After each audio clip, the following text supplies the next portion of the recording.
Okay, we're looking at this numerical. A ball falls on the ground from a height of 10 meter and rebounds to a height of 2.5 meter.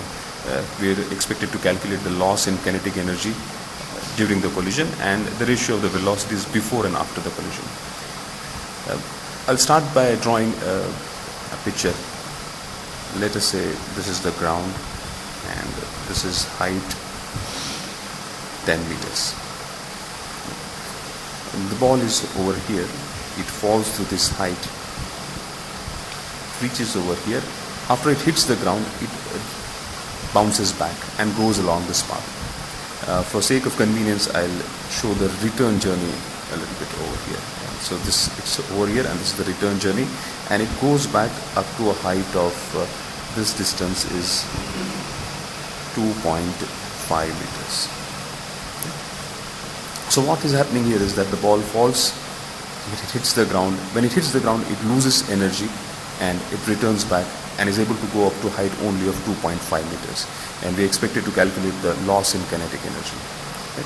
Now, we know that the kinetic energy of this body, let us call this location A, then location B, I'll call this location C and call this location B. I'm calling this location A because this A stands for, or rather let me call this B and let me call this A. Right? So this is location D, B, A and C. B here actually stands for before, so this is collision before the collision, and A stands for after the collision. So kinetic energy at location B would be equal to potential energy at location B. Right? And we know that potential energy is mgh. Right?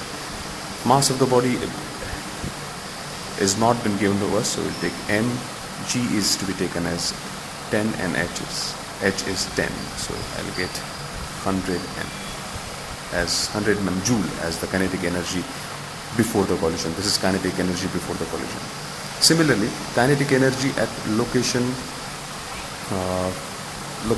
A, right, would be equal to potential energy at location C. Right? Whatever kinetic possesses over here, it will use that kinetic energy to reach height C.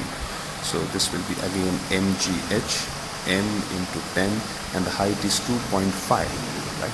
So I'll get over here 25 m joules as the kinetic energy. So I know the kinetic energy before collision and I know the kinetic energy after collision. Now I can find out the percentage loss in kinetic energy. Percentage loss in kinetic energy is equal to kinetic energy after collision minus kinetic energy before collision and kinetic energy before collision, right, into of course 100. So this will give me kinetic energy after collision is 25 m minus 100 m and 100 m into 100. This will give me minus 75%. Right? Actually, the minus sign doesn't have any meaning. Actually, we should be taking the difference over here. So this gives me a percentage change of 75%. So percentage change in kinetic energy comes out to be 75%. The other thing that we have been asked to find out is the ratio of velocities before and after the collision, right? Before and after the collision. Now,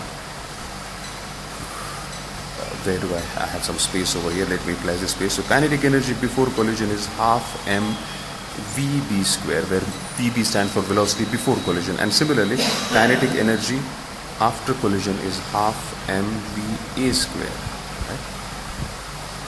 So if I take ratio of kinetic energy before and after collision, I'll get this, and therefore kinetic energy before collision upon kinetic energy is equal to vb square.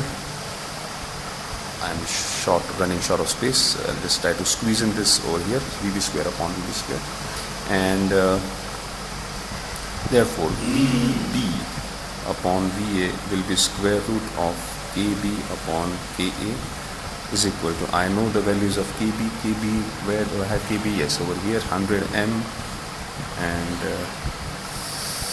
ka is 25 m. So that will give me square root of m gets cancelled, and I get square root of 4, and that gives me 2. Thus, velocity before collision, ratio of velocity before collision and velocity after collision is 2:1.